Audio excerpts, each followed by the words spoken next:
नमस्कार. आज आपण बघणार आहोत कलिंगडाचे सरबत. त्यासाठी इथे मी कलिंगड स्वच्छ धुवून घेतलेले आहे. आता आपल्याला ते कट करून घ्यायचे आहे.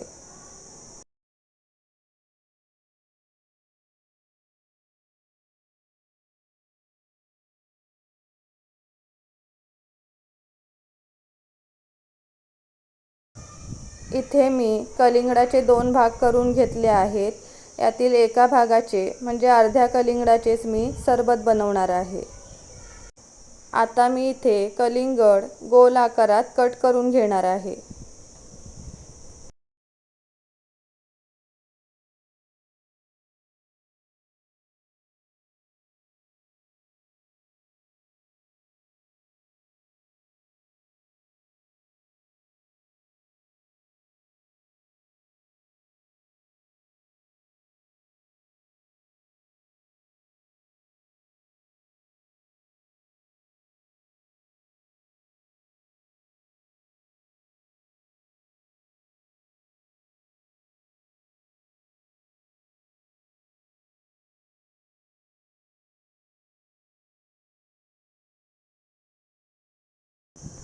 कलिंगड कट करून झाल्यावर आपल्याला त्याच्या साली काढून घ्यायच्या आहेत. कलिंगडामुळे शरीराला थंडावा मिळतो. तसेच कलिंगडात पाण्याचे प्रमाण खूप जास्त असते. त्यामुळे अशा प्रकारचे कलिंगडाचे सरबत तुम्ही या उन्हाळ्यात नक्की करून प्या.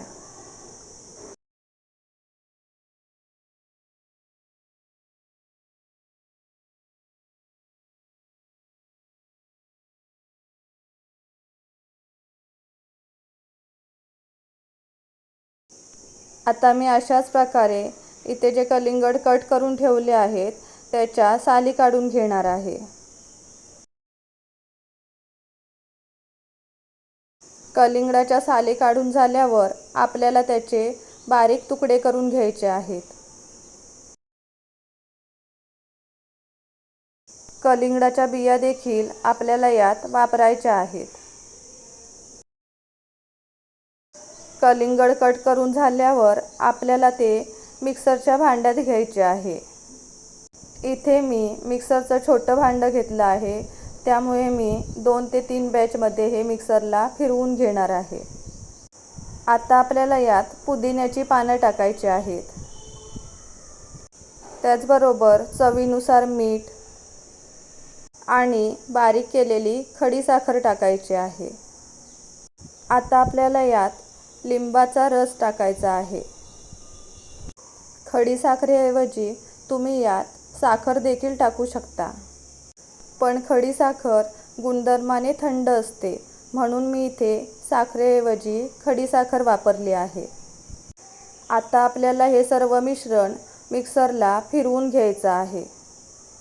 आता आपल्याला आपण मिक्सरला फिरवून घेतलेलं मिश्रण गाळून घ्यायचं आहे.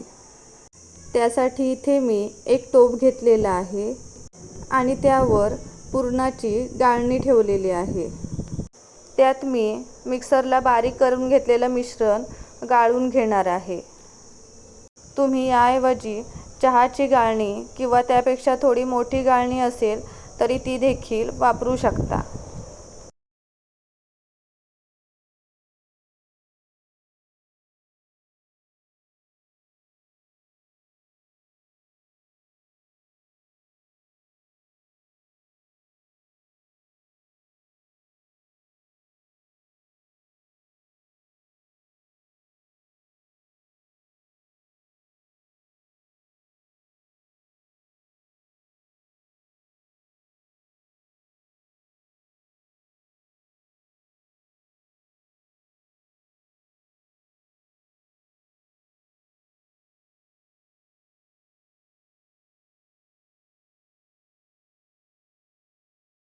आता आपलं सर्व सरबत गाळून झालेलं आहे.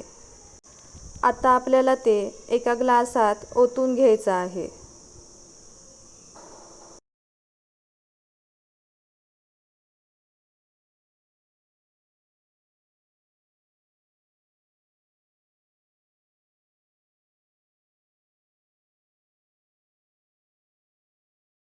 आता आपल्याला यात 4-5 कलिंगडाच्या फोडी टाकायच्या आहेत आणि आवडीनुसार पुदिन्याची पानं टाकायची आहेत. इथे बघू शकता आपलं कलिंगडाचं सरबत बनवून तयार आहे. तुम्हाला जर माझ्या रेसिपी आवडत असतील तर व्हिडिओला लाईक करा आणि अशाच छान छान रेसिपी बघायच्या असतील तर चॅनलला सबस्क्राईब करा. धन्यवाद.